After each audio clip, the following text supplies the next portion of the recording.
Honestly, I have no clue how to do a comparison video, so I'm just going to wing it. Please be gentle. I'm so clueless that you should see the amount of scribbles in my sketchbook trying to plan this video. It's a few pages. Alright, okay. So, to the left we have Sonnet. This is the student grade of the Russian brand. I will try to attempt it. Nevskaya Palitra? Or something like that. And just so I don't humiliate myself more, I'm just going to refer to the company as Yarka because that's the globalization of that brand. And on the right we have White Knight. This is called St. Petersburgs in some countries, especially the USA, and this is marketed as the artist grade of the two. The black tin does not come with the Sonnet set. I had to purchase this separately because the Sonnet comes in a cardboard box with no mixing areas. The pans are about the size of a standard full pan, and so they fit pretty snugly in this tin.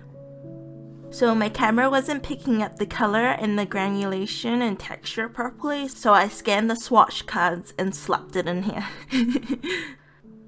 White Knight came in a nice sturdy white palette with many wells, but again due to the sticky nature of these paint, I had to use some tack to pin all the pans down and remove the second flat of wells. Otherwise the pan will stick like glue onto the palette. And these are slightly dusty because I like to make sure that the paint's completely dry before stirring them or mold will start to grow, and that's basically a death sentence to paints.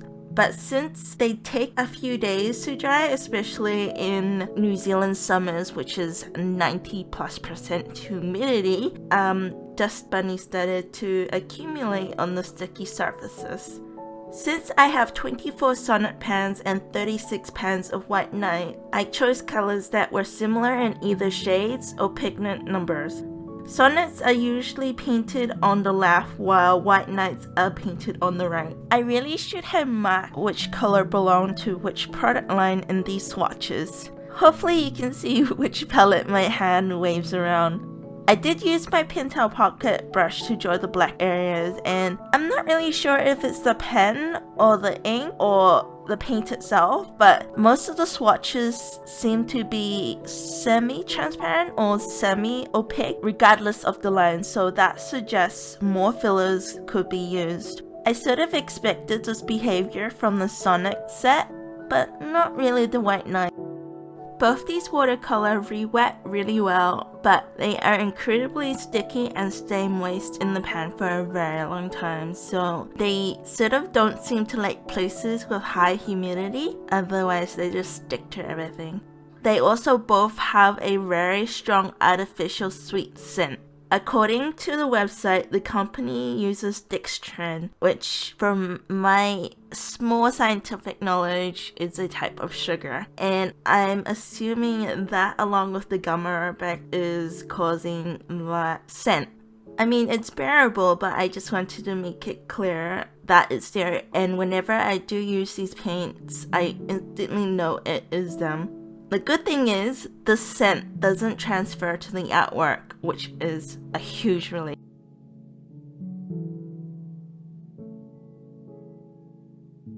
These 9 colors were the only ones that shared the same names between the two sets. In both sets they have the same light fastness and have the same pigments with the exception of White Knight's Azure, which uses 2 pigments instead of 1, and I found that a bit strange since most people would pay more for a single pigment.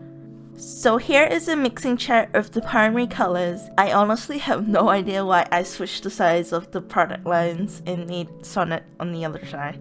I chose a warm and a cool of each of the primaries to get an optimal mix.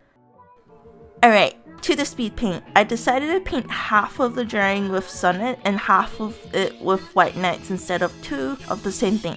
The Sonnet one did take me slightly longer because it was the first side I did, so I did fix some mistakes on the white night side. And that included applying a wash of clear water and letting it dry so the paint would glide smooth on the paper, and deciding how to paint the subjects and what brushes to use, etc.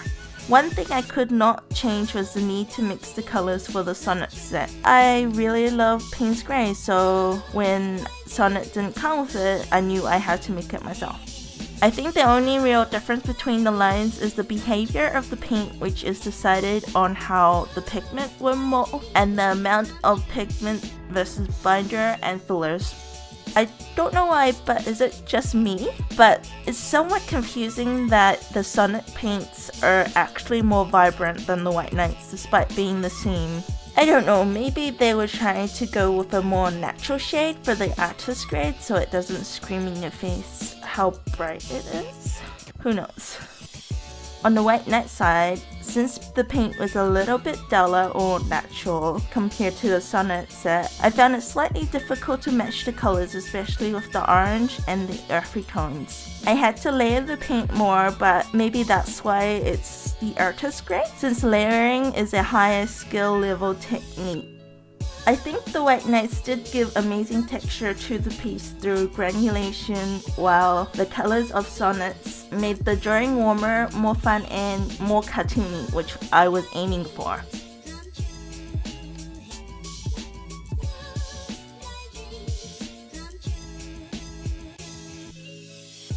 I also use a crafter's brush, which is becoming one of my favorite brushes to add texture to everything, since you know gardening is much more fun when there is some mess. So, what's the story behind this piece?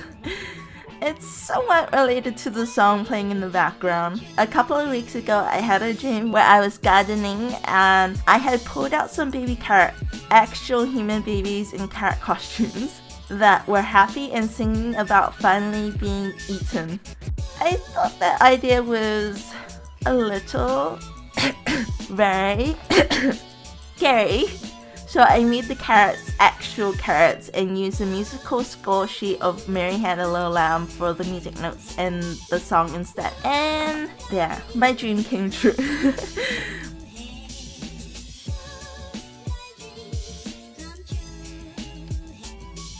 I do like this painting, but something about it does feel slightly off for me. I would like to redraw this one day. I do think it'll look better on a smaller dimension, a bit zoomed out, and maybe more dreamy rendering vibes where the music notes are floating. So, what's my verdict on the two? I feel like there isn't a lot of difference between the two lines other than the behavior of the pigments, packaging, and price, so I wouldn't recommend one over the other since they are both worth it. They both wet well, are beautiful colors even though there are some fugitive pigments in them both sets, easy to work with at any skill level, and very inexpensive. I do have to warn that since St. Petersburgs have bloomed in popularity, that there are a handful of fakes out there, so make sure that you are purchasing it from a reliable source.